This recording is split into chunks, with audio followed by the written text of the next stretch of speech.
Iron! Forward! Take the lead! For Mordor! For the Alliance!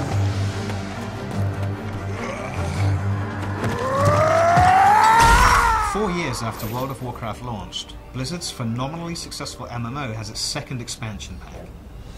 Wrath of the Lich King doesn't boast as many back-of-the-box bullet points as the Burning Crusade expansion did almost 2 years ago, but it's every bit as impressive, and if you're still playing WoW or looking for an excuse to get back into it, you need look no further.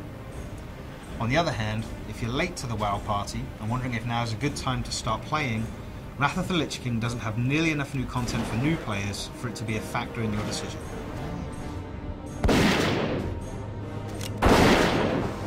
Where Burning Crusade catered to newcomers with the introduction of 2 new playable races, Lich King's only comparable feature is the Death Knight hero class. Knights of darkness, wielding runes of death and destruction, bound by the will of the Lich King. This is the hour of their ascension. This is the hour of your dark rebirth. There's an interesting backstory to the Death Knights that you'll get to experience firsthand when you play through their unique starting area. But since they start at level 55, you need to already have a level 55 character under your belt before you're allowed to play as one.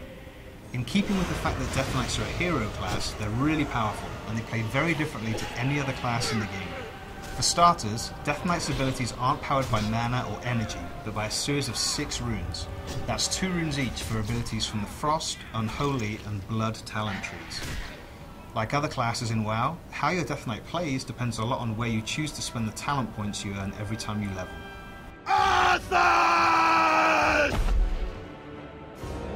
What is this?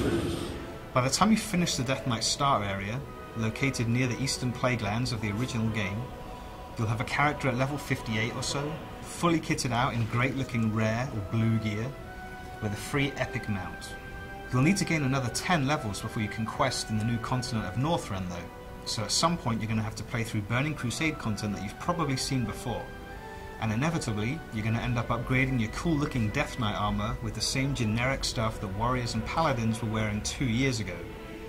That's a real anticlimax after playing through the great Death Knight starter area, but at least it affords you plenty of opportunity to learn the new class. At level 68, you can catch a boat from one of the world's recently refurbished harbours to Northrend. Which boat you take will determine which of the continent's 2 starting regions your new adventure begins in. There's the picturesque Howling Fjord, where half-giant warriors known as Vrykul are attacking Alliance and Horde settlements, or there's the Borean Tundra, where raiding parties are attacking the villages of the walrus-like Tuskar, and an environmental group is enlisting the help of heroes for its war with the numerous hunters and trappers who are threatening local wildlife. Regardless of which region you choose to start in, it will quickly become apparent that some considerable effort has gone into making quests more interesting and varied this time around. There are still plenty of fetch quests, of course, and there are plenty of characters who will pay you good money to kill a dozen of whatever species or faction they have a beef with. But in amongst those quests are a lot of far more interesting ones that not only give you different things to do, but also immerse you in the world's lore along the way.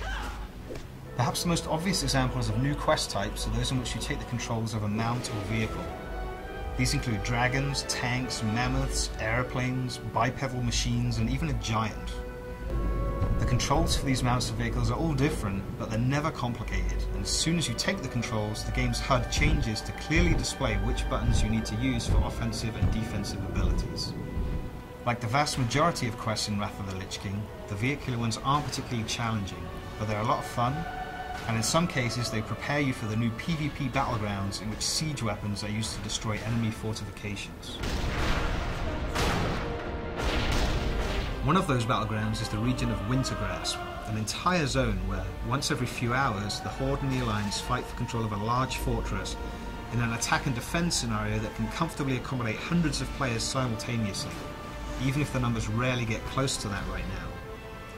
The winning faction gains control of the fortress for the 2.5 hours before the next battle, and for that time they gain exclusive access to vendors with rare items to trade, to a currency dropped by dungeon bosses, and to a small raid dungeon located inside the fortress itself. These things all add up to give players plenty of incentive to participate in the PvP scenario, though though really the fact that it's a lot of fun should be reason enough for anyone.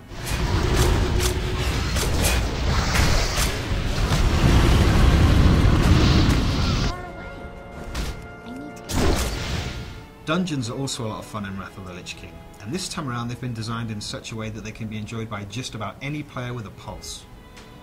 The majority of the expansion's new dungeons are designed for groups of just 5 players, and regardless of the fact that they contain 3 or 4 boss encounters each, they can be completed in under an hour.